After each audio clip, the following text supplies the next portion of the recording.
All right, all right. I am so excited for tonight. I'll tell you, why not sit back, relax, enjoy an evening of just some incredible places to go to. I mean, just put this on your wish list, your vision board and everything. Tonight with 9 at Night, it's titled, It's All About the Fun. We worked hard all week and now it's time to just put your feet up and just enjoy. So where is your next destination place? Well, tonight we're going to talk about Alaska. There is so much in Alaska. We could do several shows just on Alaska. We have our own in-house. I mean, she is just absolutely amazing with Huckleberry Travel, our own Erin. And you're going to meet her in just a bit. But what we're going to do, we're just going to get on going. I'm Christine Campbell, your host with 9ATNIGHT.com is where you go each night from Monday through Friday at 9 p.m. Eastern Standard Time. And it's a different topic every night, but it's just to have a good time after a full work day. So right now we're going to catch on and get on going.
And here I want to introduce our own in-house Erin Richards. And I say in-house, she has with a travel agency called Huckleberry Travel. She's based in California and its headquarters is based in New York. So they are global.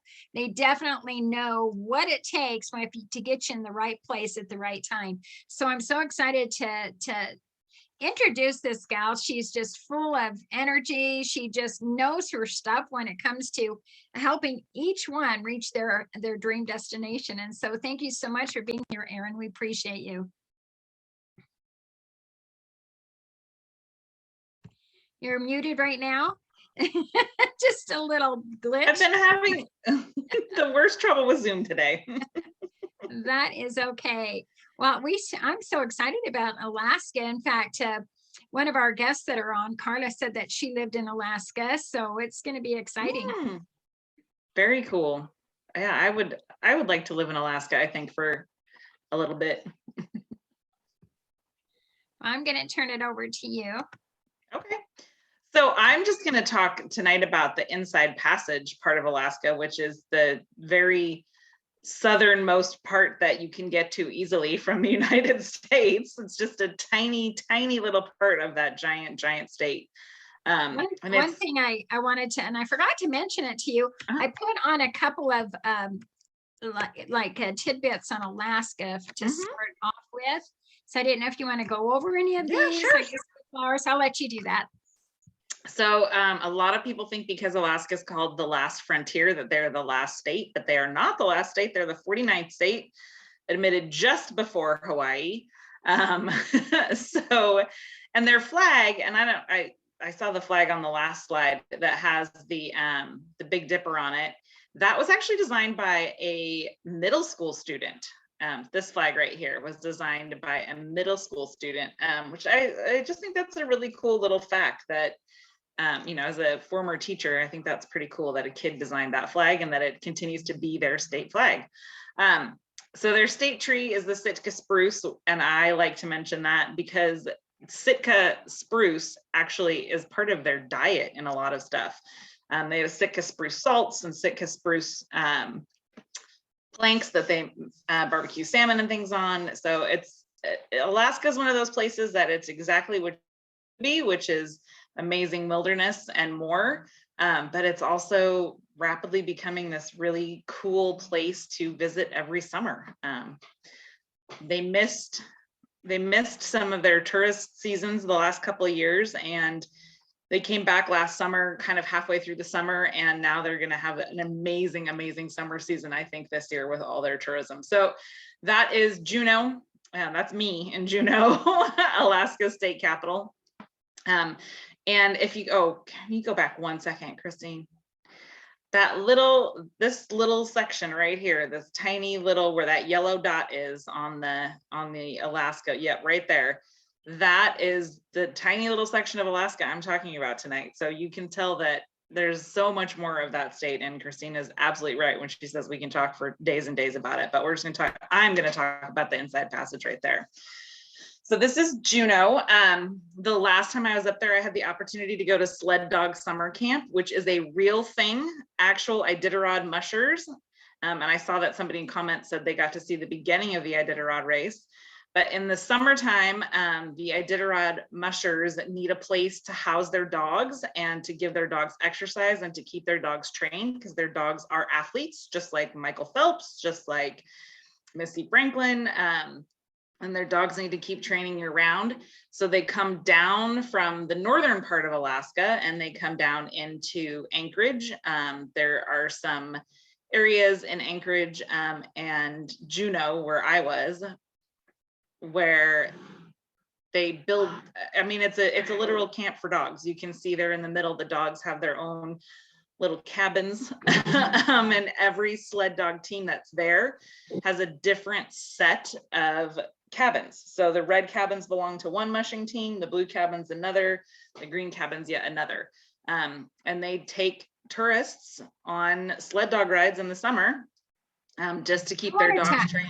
I wanted to ask you, what got you to do the summer sled dog camp? I love dogs. And I have a friend actually who goes to Alaska every summer. And he always sends me pictures of him with the puppies. And so finally I was like, I don't understand where you go every year to see these puppies. And he said, it's Sled Dog Summer Camp. And so when I was up in Alaska, I just decided I was going to have to search out Sled Dog Summer Camp and go. Oh, I love it. You have a couple of videos here. Mm-hmm. And so I'm going to go ahead and get them going. For this first one, the dogs are just getting ready to get, they attach them to this kind of, it's almost like a big golf cart. And it takes about 6 or 7 adults, and the team of 12 sled dogs gets hitched to this big 7-8 person golf cart. And they are so excited and they are ready to go. I mean, we had dogs on our trip who were just jumping up and down. They were so excited to do this. And like I said, they're elite athletes and it's fun for them. They have no problem pulling this. It had to weigh, I mean, 6 or 7 grown adults. That's easy 1,000 pounds plus the musher, plus the weight of the cart. And these dogs have no problem pulling it. They have so much fun doing it. So here, that second video you played, they had actually just slowed down a little bit and they were getting off to the side of the road where there was some water, because they are, you know, they are an animal with a lot of fur. And so even though Alaska in the summer isn't like Southern California in the summer, it is warm for them. So they give them plenty of opportunities to cool down. What's interesting enough, I actually did the mushing training in the winter. So yeah, and I'll talk about that in a little bit with Andy, but this is so cool that you did it. I'm so excited to hear more. Let's, and I'll just let you carry on here. Sure. So the team that we went with that day, it was female led, and she has run now 3 Iditarods. She's actually really interesting to talk to. This is Mount Roberts. So from the port in Juneau, which is basically kind of the biggest part of the city aside from the downtown area, you can take this tram up to Mount Roberts and then you can hike back down, which I felt was a lot smarter than hiking up and taking the tram back down. So here's the Mount Roberts tram. It goes up, pretty continually about every 15 minutes. You get to the top of Mount Roberts, you have this amazing lookout and vista, which is over here, where you can see almost all of Juneau, and there's tons and tons of wildlife. The day that we hiked, we saw everything from bald eagles to sheep, to, I think we saw actually that day, I'm trying to think if that's the day we saw the moose. I don't think that's the day we saw the moose, but we saw tons and tons of wild animals, and it was a beautiful, beautiful hike. You go from the top to hike down, it's like wildflower fields. And then as you go down, it gets more and more forested until you get back down into the city of Juneau. Oh, that is beautiful. Now I was going to ask, if anyone wants to do this exact replica, they can get a hold of you and you can set them up in this school and everything, right? Definitely. Yeah. We, actually almost every year we run several Alaska cruises, which is a great way to see Alaska for the first time if you've never been, because you get to see a lot of different places without having to worry about how you're getting there, because the cruise ship just takes you there. And then we also do work with several suppliers. I actually just got to go to a dinner with one last week that do overland trips and work with the trains, because there's a lot of Alaska that is not accessible except by train. So it's kind of cool to see it both ways. It's definitely a place you have to go to more than once. So this is Hoonah, which is super small. But the cool thing about Hoonah is that it's entirely run, and every business in Hoonah is owned by a Native family. So Hoonah is pretty cool. It's a nice place just to hang out for a quiet drink. These are all pictures of Glacier Bay National Park, which is exactly like the name implies, a bunch of glaciers. So really the best way to see Glacier Bay National Park is by boat. I was lucky enough to be on a cruise ship that was small enough to actually get inside Glacier Bay National Park and sail. Many cruise ships are not small enough to do that. And so if you really want to get up close and personal to these glaciers like we did, you have to find smaller ships and smaller cruises to get in to see these amazing glaciers. And the other cool thing about our actual cruise was they brought on board park rangers. So a park ranger came on early in the morning. They ferried him on. Actually, it was a woman. She ferried on early in the morning. She kept coming on to talk to us about what we were seeing, explaining to us, what each and every one of the different glaciers was, and some of the different wildlife we were seeing. So it was really cool. And it was just as calm and beautiful and quiet as it looks. Not a whole lot of noise. You sail through very slowly, whether you are on a cruise ship or a smaller ship. And it's just, it is actually breathtaking. I mean, that water was it's like glass. And the silt at the bottom of the ocean there, it is what makes that water so blue. It's the glacier runoff and silt, and that's why that water is like a mirror. I wonder what that water temperature is. It's very cold. It's very cold. They were telling us that in the summer it's a little bit warmer, but that you would still want to be in a wetsuit to be in it. Mm-hmm. We went up to Ketchikan for a day. Ketchikan is the wettest place in the United States. It gets over 270 days of rain a year, which I live in Southern California for a reason. I don't know if I could handle 270 plus days of rain a year, but it was a really beautiful, really green place. So we went out to Totem Bight State Park, which is this place here, which is this incredible state park that the people of Alaska, the First Nations, have brought totems from all over the state. And they're either exact replicas or they are original totems from some of the First Nation tribes. So we had this great guide who took us around and told us the stories of all the totems, because of course the totems tell a story. And they're just all over the park. So there's some really cool pieces of art, and you have to be a master carver in order to be invited to put a pole in that park.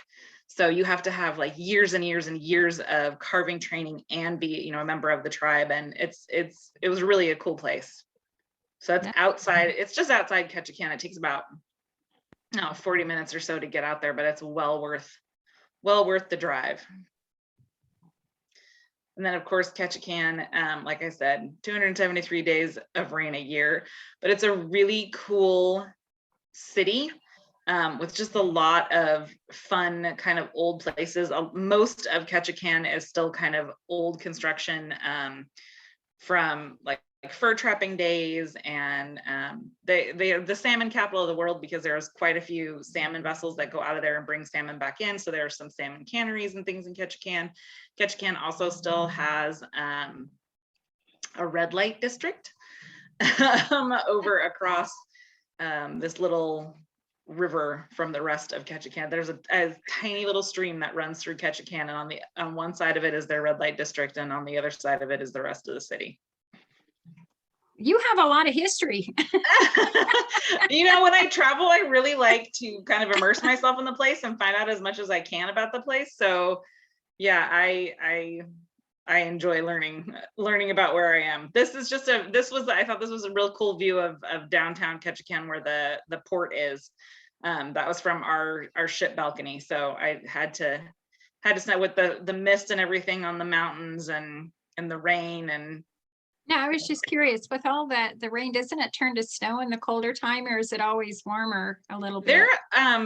Ketchikan is pretty far south in Alaska, so they do get snow, yes, but the snow is mostly contained to the mountain areas. And then they'll occasionally get, it's kind of like, a friend of mine was telling me, it's kind of like living in Seattle, where you definitely can get snow and you can get a lot of snow, but it's not a regular occurrence. Oh, wow. I didn't even know. That's awesome. Yeah, to know that. it's way more rain in Ketchikan. This is Sitka. Sitka was actually the last time I was up there on that particular trip. Sitka was my favorite city that we visited in Alaska. It is just this cool, very heavily Russian influenced town. It's supposedly where they set the movie, The Proposal, with Ryan Reynolds and Sandra Bullock. Yeah. Yeah, and so you can tell just from the architecture, a lot of onion dome type places. That church has a little onion dome on it, and a lot of Russian influenced architecture. It's a cool, very hip town now, where everybody's kind of got their own business. There's a lot of artisanal crafts and things going on in Sitka. We visited a salt making shop where they made incredible variety of salt. And they're all flavors, like I was saying before, like Sitka spruce. They had some coffee flavored and vanilla flavored salts that I didn't even know what you would use those for. And they took us through a whole tour of it and told us exactly what you'd use them for. A lot of breweries in Sitka and microbreweries, a lot of like quilt shops and craft shops. They have a couple of Russian Christmas stores. Christmas is a huge holiday everywhere, but in the stores up there, they've got, the very delicate, I forget what they call but the ornaments, they have like gold filigree on them and stuff, and they're just gorgeous. And then of course, all the little nesting dolls. This is what I mean by they're just kind of this cool hip town. So this is their radio station, the Cable House, home of Raven Radio. Ravens are a huge symbol in Alaska. But underneath their radio station, you can tell it's just in a house.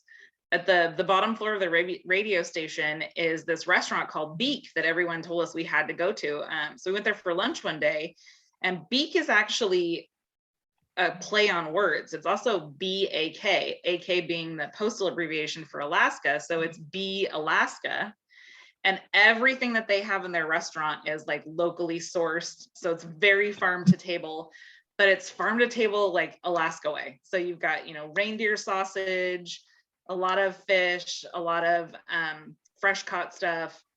And they also had their own brewery on property, and they roasted their own coffee and made their own tea. Oh, that is, I just love that. And what I love is that one city that was basically all the businesses are from native businesses. Mm-hmm. What type of businesses were there? Yeah. What type of businesses were there? That town survives almost wholly on tourism dollars because it's a port city. Like the only way to get there really is by ship or boat, and their ferry system. Then their ferry system is pretty extensive.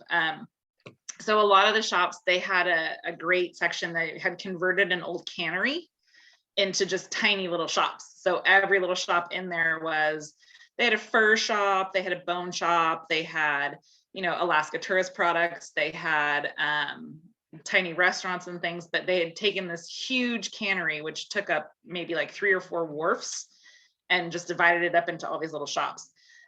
They also had where you could take a drive. They'd come and pick you up, and they would take you on a drive out to the Huna Tribal Center, and they, you know, do performances and things like that out there, so that you get a little bit more of a cultural experience.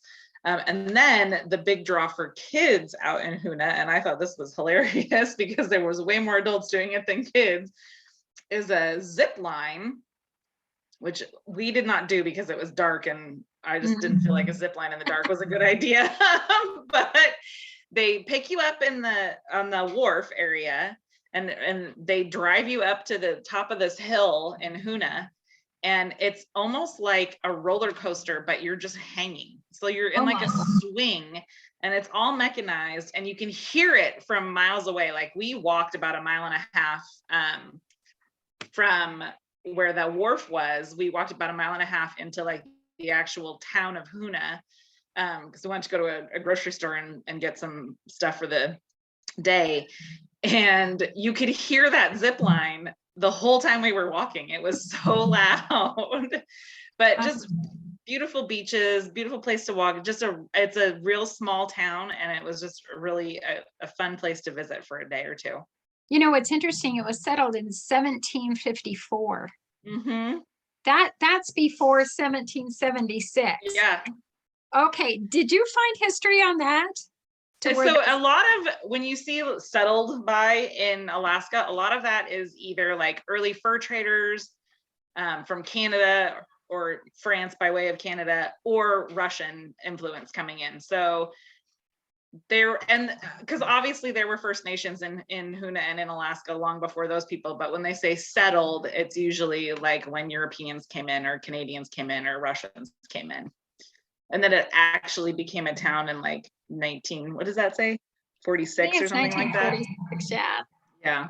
I think that's pretty interesting. Yeah. And so you know, go ahead.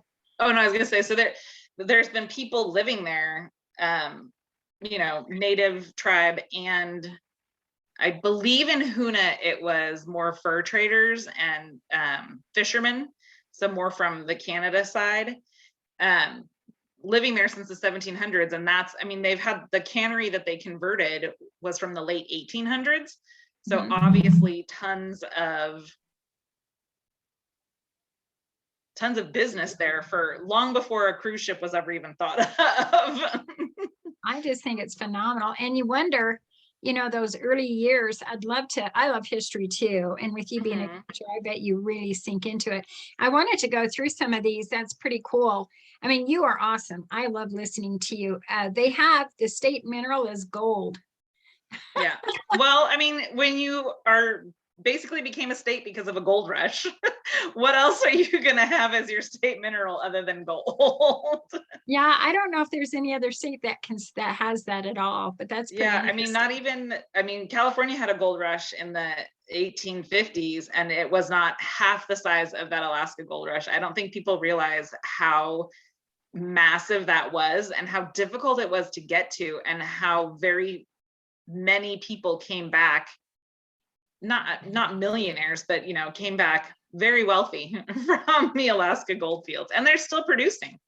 And what's interesting, oh wow, I'm going to look into that. So, and then that said the state fossil. I didn't know states have a fossil, but I don't think all of them do, but and I'm just like going through these things. I thought, oh, I never even thought a state had cleared that, but it's called the Last Frontier. Wow. Yeah, Land of the Midnight Sun. And it's funny, you know, in the Inside Passage, you're still pretty far south. Like I said, you're closer to Canada than you are the United States for the most part, but you're very far south for how big that state is. So their nights are long, or I'm sorry, their days are long in the summer and their nights are short, but it's nowhere near like when you go way up north, like towards Nome, where you have the 20 hours of light in the summer, and in the winter it's 20 hours of darkness. Great place to see the northern lights as well. not in the summer, but a good place to see the. These are just gorgeous. Now, what I want to do is get to your information. Sure. Because, okay, let's everybody out there, let's just all get together and use our imaginations. But so if we call you and we say, okay, we need this cruise, and do they do cruises that convert to land tours? Like you said? Yep, actually, we're doing one of those this summer. We're hoping that we can get enough people where we can host it and throw some extra amenities everybody's way, but we're doing one with Princess and one with Holland America, which are kind of the premier cruise lines for Alaska. Norwegian, because they're small ships, like I was saying before, so they can get into those tiny places like Glacier Bay without any issue. And Princess, because they do offer, they call them cruise tours. So either before or after you cruise, you can take trains into the interior, out to Denali National Park and out to Mount Denali, and see the interior, they call it, of Alaska that you can't get to except, via plane or train. So, or do you have a deadline of getting how many people at a certain to make it work? No, we're going. Well, the reason is I know that my husband. So we're going. We're just hoping that enough other people want to join us where it makes it, feasible for us to host a cocktail party or two, or throw some extra amenities like, onboard credit or massages or things for those long at sea days. Because if you leave from Seattle or Vancouver, you've got a couple at sea days almost immediately just to get there. Oh, wow. Yeah. I mean, that's when you begin to realize, gosh, this place is far away and it's really big. So when you book the tours, then you can throw anything in there pretty much. Yeah, we can do whatever you want. We can also book cruise tours separate from cruise. I mean, just because Princess has a cruise tour doesn't mean you have to take Princess's cruise tour. We've done plenty of land tours attached to cruises, but with different suppliers. We have some that we work with that do some really incredible things, like you said, where you actually get to go, or like I did, to Sled Dog Summer Camp and spend the night. There's a couple that do that, where you go up and you get to ride on their practice sleds and hang out with them for the whole day into the night.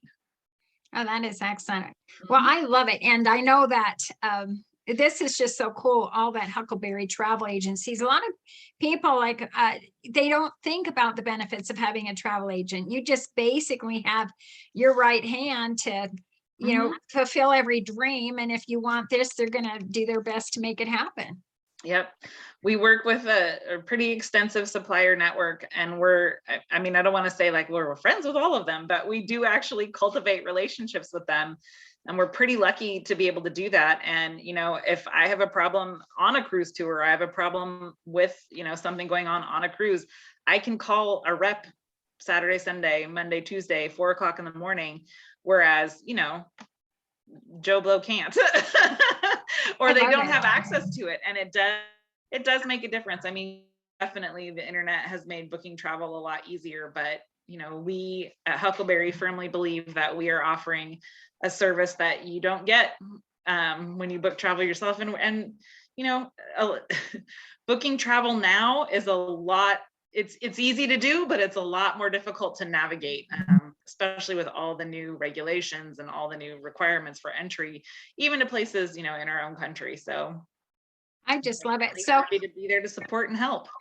So this is the phone number, and you have to push extension 3. And I had that up once. I don't know. I think when Tom came on or something. Oh, maybe. Took it off. Yeah, I did. Yep. Erin, I just want to say thank you so much. I'll tell you. Oh, you're very welcome. Sure to go traveling with you. And I wore my thicker jacket because we were talking about Alaska. and I'm in a t-shirt because it's 85 here today. In South California, go figure. We're at a high at 40 degrees here in Southeast Idaho. I sure appreciate you, and we can't wait to hear our next adventure in next week. Thank you. Sounds good. Thank you very much. It was a pleasure being here. Thank you. Bye. We're gonna go on. We're gonna still talk about Alaska, and here you go with Huckleberry Travel, and we're going to have our world traveler, Andy Bowman, and we're going to take off with that. And with Andy, he's happens to be my son, but we recorded this last night because he's in Costa Rica and they had some stuff they were going to do tonight, but we definitely talked about Alaska.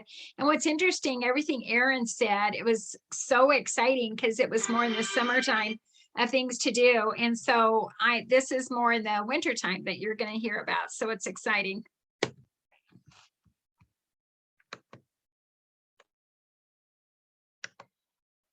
Wow, I'm so absolutely excited. We just heard from Erin with Huckleberry Travel about Alaska. Well, our world traveler, Andy Bowman, he's happens to be with his family in Costa Rica right now, but he has traveled to Alaska. He has been in 70 different countries. And so from a perspective of a tourist and an insider, this is why we have Andy on. We're so glad to have him. So with that, we're going to go ahead and say welcome, Andy. Hi, Christine. Thank you. Happy to be here.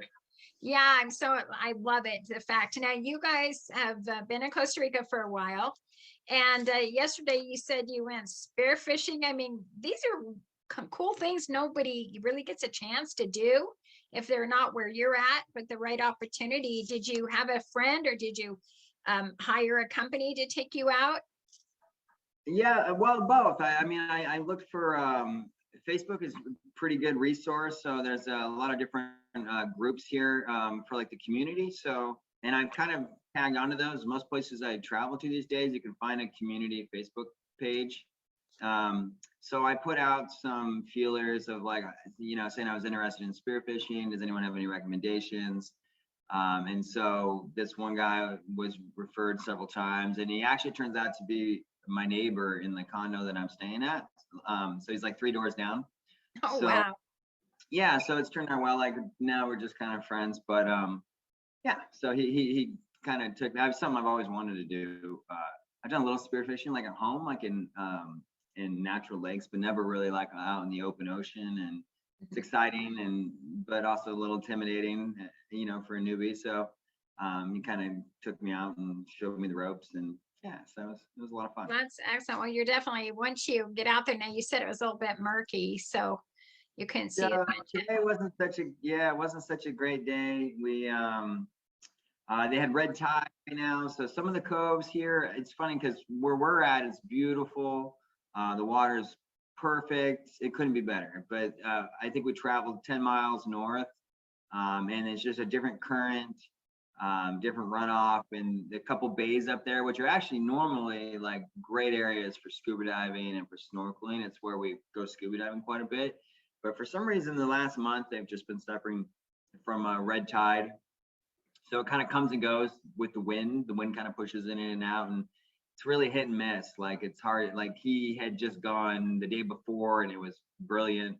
And then today it was, we kind of went off from this beach, swam out towards an island, and it was about 4 feet of visibility. It just wasn't very good. So we called it a day. We're gonna try again another day.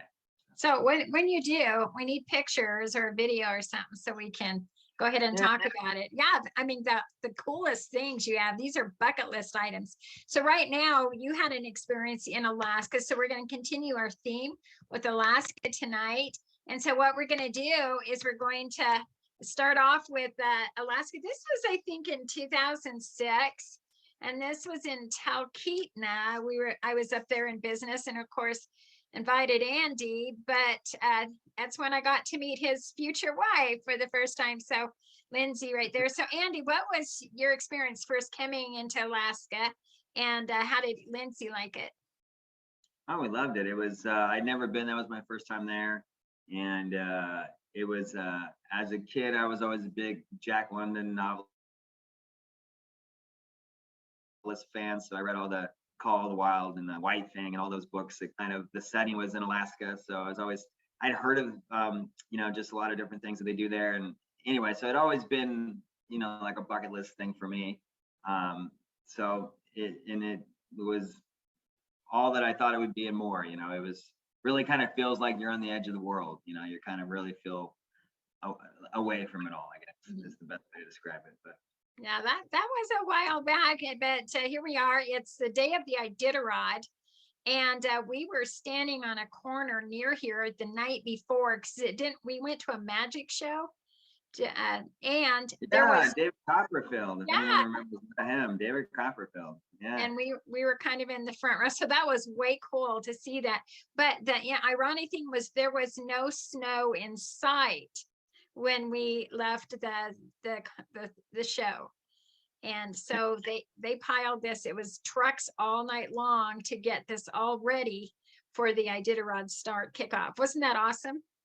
Yeah, it was great. I remember that was kind of a eye opener. I remember talking to locals, and you think of Alaska, you just think of it under 10 feet of snow constantly, and Anchorage itself and some of the other cities, Juneau, I think the capital is further south, and they're more coastal, so they get a little bit of that warmer like climate off the coast there, so it doesn't quite snow in those areas as much as you would think it would.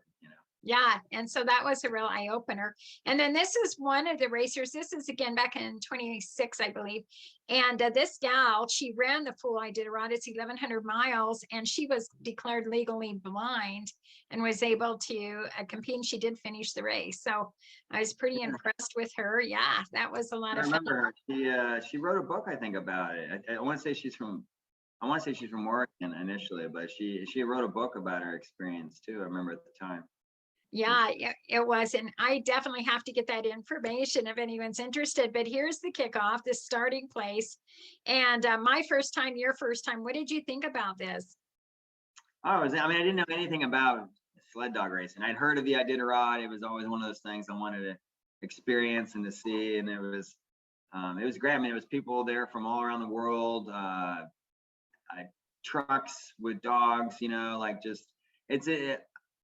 the whole relationship between the musher and the dogs was something really new to me. Like really, they're a pack together as a team. It's really like being on a team. It's just that most of your team members are dogs. And then how they, little things like the little shoes they put on the dogs I never really knew about. And it makes sense, right? They're out there in the snow all day. So it was just a whole learning experience. It was really interesting just to observe and to be a part of. A lot of excitement. These dogs loved it. They loved every bit of that. Now, if you notice the sidewalks are totally bare because they didn't need snow on the sidewalk. So I just thought that was interesting too.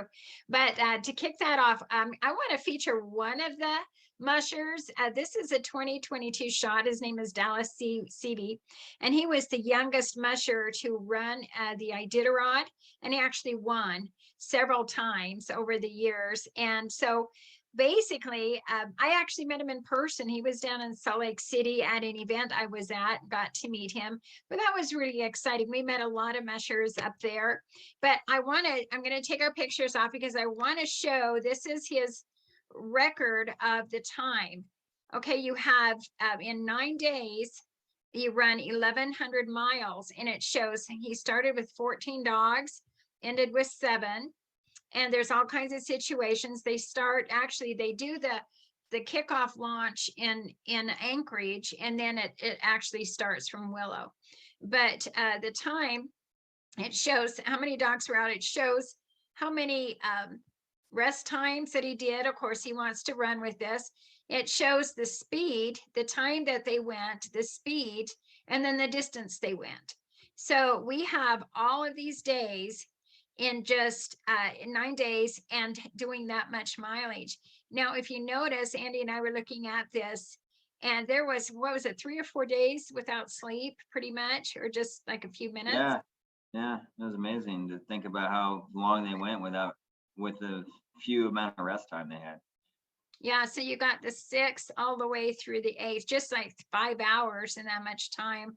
And then there's a 25-hour overlay. So everybody has their different plan of actions of what they do. But the speeds, there's this one, it's when it was a longer time, it was, just 4 miles per hour. But one, they upped it at 11 miles per hour. And I covered 47 miles. It's just exciting what happened. And so this is exciting. And they usually run in the beginning in March. Sometimes there's a time to look out for it. Here is a 2-minute video on Dallas on his win last year. Okay. Yeah, there's a lot of differences, I suppose. First of all, I haven't been on the southern route of the Iditarod, out to Iditarod, since 2013, a long time ago. So that was kind of, I was really struggling to remember what is this trail like out here as I was going through it, and then I'd see something and I'd remember it. Okay, yeah, and I'd then kind of know the next 10 miles maybe, but it is different, but I love a new and different puzzle. In some ways, I've been pretty fortunate for that. In the last few years, we've had more alternate routes and special routes in the Iditarod than ever. And I've gotten to be part of, all of those, basically, and have won 2 of them now. I like those different routes. I like the ones that force us to forget about what we thought we knew and reassess it from the very base, which is traveling with dogs.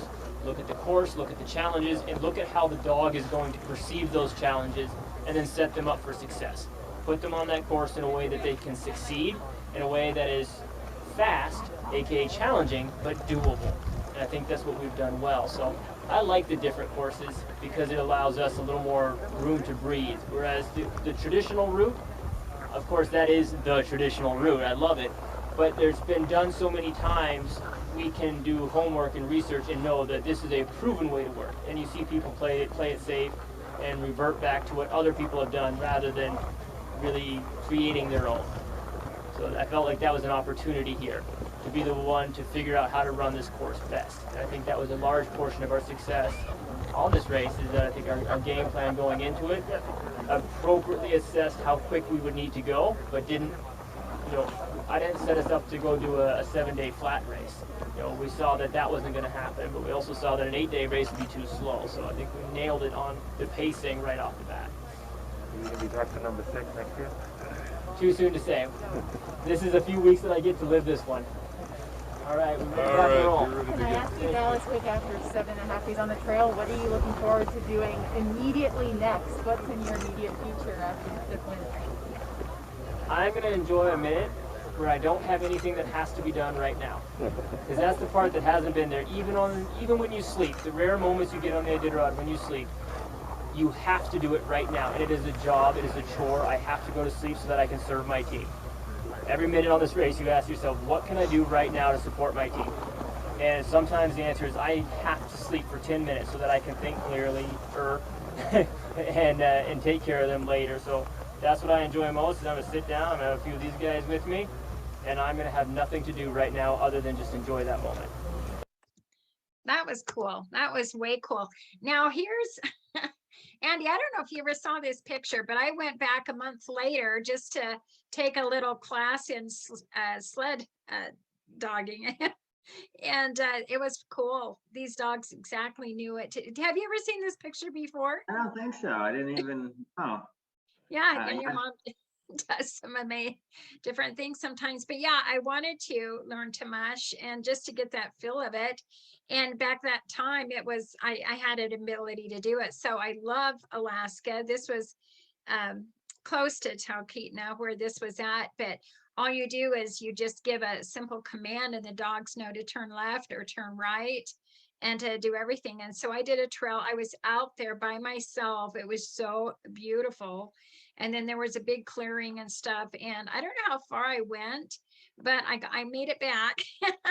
And it was just absolutely a dream. I didn't have to have any, I had somebody kind of follow to make sure I was okay. They stayed in the background, but I wasn't alone really, but it was the most incredible experience to do that.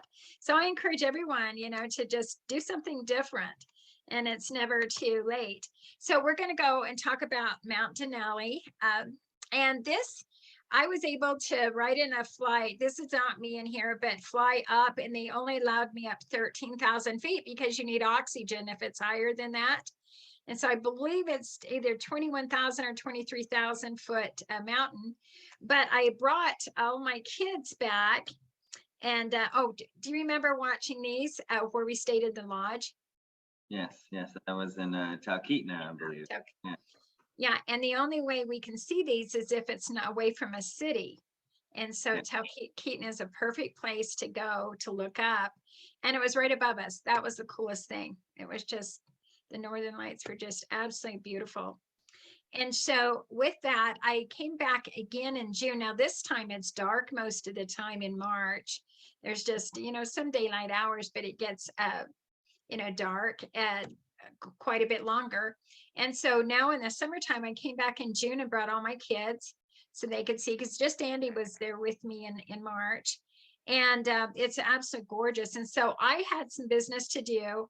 And so I had you guys go camping. This is Talkeetna again. This is where you start if you're going to go to Mount Denali and hike or whatever. So they have this cute little store. And this was a lodge there and it's where I actually had a program there, a radio show there that we did live. And that was pretty exciting. But here's my kids, and there's Andy and Lindsay and Andy's daughter. And you guys weren't married yet, were you? No, actually, we were just early dating at the time. So Yeah, so that was kind of fun. And then Andy's brother, my son Mike, and Vince and Dominic. Vince and Dominic are really tall. Everybody shot up, and then I stayed the same. But yeah, we're staying at a wonderful place there, but to have some fun. But you take over and you talk about camping, because I know we brought I think a 10-man tent, that tent that had rooms in it that we hauled all the way on the plane. So I'm gonna have you turn it over to you for your enjoyment, what you did with everybody. This was a long time ago, so now I'm really digging in the old memory bank. But yeah, it was Talkeetna is kind of like after that there's there's towns obviously, but Denali was a good drive. I'd have to look it up. It's a distance. Denali is kind of more in the middle part of the state, and there's a big park around. You have the mountain Denali, and then there's the park right there. And so our experience, we were there for a couple days, and it was fun. We just had a good time driving there. It was great to spend time with my siblings, and so we went on a couple. So a lot of the park, the more remote regions, I remember this because it wasn't something we were able to do that I wish we would have. So like there was definitely some more remote areas of the park, and what they do is they bus you in. So the park itself, it's not like several national parks you would be more accustomed to, where you have the ability to just drive through the park, like Yellowstone or Glacier or something like that. This one, like there's kind of a park entrance, and then from there they have a shuttle or a bus system, and it's really just to prevent like so much road traffic and to keep, there's a lot of wildlife and caribou and other wildlife that they just kind of don't want to be impacted by too much traffic, so they regulate it that way. So we didn't plan much in advance, so we didn't have an opportunity to go. So if you do want to do those things and you want to go to some of the more remote areas or more deep into the park, then I definitely suggest, if you're going in the summer, which is the real tourist season, to kind of plan ahead and probably utilize a travel or something like that so you can get to where you want to go. So we kind of had to go with what was available. So I remember some of the big key moments is we were hiking through, and we thought it'd be really cool to see a grizzly bear. We kept thinking like, oh geez, it'd be so great. You tell me. Yeah, it'd be so great to see a grizzly. You just hear all these stories and you're not thinking very much. And so we're hiking through, and it's like perfect bear territory, really, because all the brush is, maybe like 6 feet high. And so it's thick, you can't see through anything. There's just trail, so it'd be real easy for a bear to be on the other side of a bush, and then we started, like, we thought it would be really neat, and we were joking about it and stuff. And then we started seeing some bear scat here and there, and then suddenly we saw a big pile of really fresh bear scat. And then we decided it wasn't so exciting anymore. We got a little nervous. It was like it had just been there, and then suddenly you started thinking about how big a grizzly bear is, and so then we just got out of that area quick because we're kind of in this thicket. But aside from that, some of the other hikes we saw, there's some great wild. Like we went to a river that had a beaver dam, and you know, I think one of the best things is it feels really remote. You really feel, you know, comparing it to maybe Yellowstone Park or some of the others like in the lower 48, you just feel and that in the vegetation's a little different, right? But you feel really remote, and just like I said before, kind of at the end of the world, and there's still not that many people. So even in the tourist time, it still wasn't really crowded. So you really feel like you have this nature all to yourself. And the other real big key takeaway, I remember we were at our campsite and we set up camp, and I was videotaping with a camera, and I looked at and it was daylight out. It was daylight, and I looked at my watch, and it was like 2 a.m. and it was like broad daylight. And so that was a big, like, you know, I didn't even realize it was that way. And so that one was a little bit of an adjustment, because it got to be, you know, your sleep patterns kind of got a little affected initially, but yeah, so it was a lot of fun. It was something I would love to do it again and be able to spend more time. So we did go back about a month or two later, just Lindsay and I, and there's this real popular train that they do from Anchorage to Fairbanks. Oh, wow. And it's so I'd really suggest that too. It was awesome. It's like this train route that goes all the way up to Fairbanks, and you have a glass top railroad cars, and you kind of get the whole train experience. You know, you don't get to travel by train much anymore. So you know, they're dining cars and stuff, and so it's really kind of a step back in time and a fun experience. So. Oh, that is exciting. Now, Andy, coming from you, I remember when you guys couldn't wait to come and tell me when I lived in Florida. All of us were there in Florida, and you guys would go to the beach every day. And I'm talking guys, it's the gang, my kids. And then you come home and tell me about all the things you saw snorkeling underneath. Oh yeah, I saw barracuda. Oh yeah, Andy pulled the tail on the shark. And I'm sitting there, we just got a stack of encyclopedias that were mailed in, and I had to hurry and look it up, and they go, yeah, it was a nurse shark. And so it said they are gentle unless you pull their tail. And so I'm like, now they tell me, I know there's a lot of things you have not told me on purpose, but now I hear about the bear story, so that's okay. You're still alive. Things you do when you're young, right? It sounds exciting when you're young, and then after a while you start to hear stories of people getting a little too close to bears, and you're like, maybe that's not such a good idea. Yeah, and of course now all your kids and stuff, it's a whole different story when you're very young, like you said. How much fun. And so I want to share with that, and that was around 2006, 2007. So with that, things could have changed, you know, that's just how things are, but it's absolutely beautiful. I loved flying into Anchorage because it's like the tops of the mountains are ready to scrape the belly of the plane. It's so beautiful, and they're so tall and dignified. It's just, that's the part I really love about that. And then with it all being light, I remember I had so much energy because the light all the time, it's hard to sleep, you know, when it's light like that. So, but next week, we're going to talk about Iceland, because Andy is our world traveler from a personal perspective.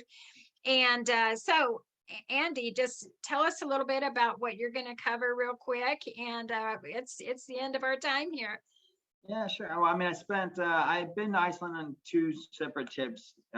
One was kind of just a few days, and then I went for a week, I think the second time, and it's really a magical country. Really, I always describe it. It's ironic that we were just talking about Alaska, because I always describe it to people as if Alaska and Hawaii had a baby. It's really this combination between. I spent a lot of time in Hawaii, and it really is kind of this combination between the two. They have a lot of similarities between those two places.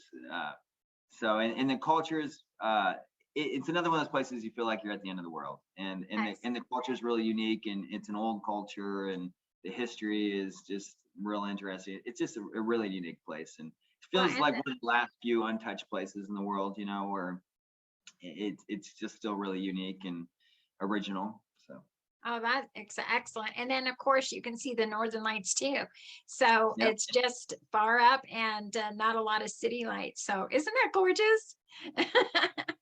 Yeah, if anyone if you ever have the opportunity to see Northern Lights. You've got to do it. It really is worth it. It's pictures don't even do it justice. If you ever like have tried to take a picture of a sunset and it's just gorgeous and you look at your camera phone and it just doesn't look like it, then you know what I mean. Definitely. The pictures just don't, the experience, because when you see it, it's moving and it's alive and I mean, it's what it looks like. It's just moving all across the sky, and it's a whole different experience than just a photo. So you should definitely take advantage of it if you have a chance. Well, you know what's interesting, Andy, just real quick, is you have been in 70 countries. I mean, you're young still. You got a lot of years ahead. Are you just going to go to the same ones again, or what do you have in the future for you and your family? Yeah, no, I mean, it's interesting. I think I used to go, I mean, traveling, I've been doing it for my whole life. It's something that's always interested me. Just, I get interested in different places. I enjoy people, different cultures, different environments. Like, I just like to participate in things. And so, you know, the world's a big place and there's a lot of great stuff out there. So I want to kind of be, you know, be a member of it all. So, you know, I used to kind of try to do like, oh, I'll go to this country, this country, this country. And then I started to realize that, you know, even within a country, there's so many different, so many different things to see within one country. It's not like you'd go to Paris and I've seen France. You know, Paris isn't like a reflection of a lot of other places in France. There's so many unique places, for example, in that country. So now I try to find, so I have hit like a lot of the, I want to say like tourist hotspots, places where like, most people, if you don't travel much, you may say, oh, I want to go to Paris. I want to go to London. I want to go to Sydney, Australia. You know, there may be those. I've hit those, but there's all these like hidden gems out there that are not really in the little towns, you know, like, or smaller mid-sized towns that really are unique. And so that's what I'm kind of trying to find these days. And then like cultural events, there's different, these little towns where they just have this unique cultural event or something that's, you know, so stuff like that. I'm kind of digging deeper, I guess, is what I'm saying. You remember the time I first took you, I think you were 15 or 16, I took you to Jamaica with me, a company I was working for, and they paid for me and somebody else. And I'm going to take you because you spent a whole summer babysitting the others while I was going to college. So that was interesting. Everybody was staying at the big resorts, and we went and met the people. We were invited in some people's homes, and we just made friends and learned how to make ackee and saltfish, and had the real experience from and that was beautiful. So I know what you're talking about. Yeah, no, that's great. So, and we can talk about Jamaica on one of your travels, but we'll save that for another time when you went back by yourself, but we'll just stay that. Anyway, I sure appreciate you, Andy. I just love you being here. It's fun to reminisce and just see what you're doing. So I just want to say thanks so much for being on the show. I sure appreciate you. Of course, I enjoy it. Thank you so much. All right. So what's so exciting is just, isn't that fun just to sit back and just relax and just not even have a care in the world and learn about great places. I absolutely love it. And there is something that, you know, there's a place that I'm sure you want to explore. So just let me know. You can just go to 9atnight.com and go to contact and just let me know where a place you want to learn about. And we'll be sure to have Erin with Huckleberry Travel share about it. And of course, our world traveler in a personal perspective. So with that, let's have all the fun this weekend too. It's 9atnight.com is where you go every weekday night from Monday through Friday. And you can see there's different topics every night. The best way to go to see any of our Zooms is go to 9atnight.com. That's the number 9atnight.com. And just scroll down that homepage and see that big Zoom box and click on that and you'll join right up with us. So I want to say thank you so much. You're absolutely incredible and we appreciate you.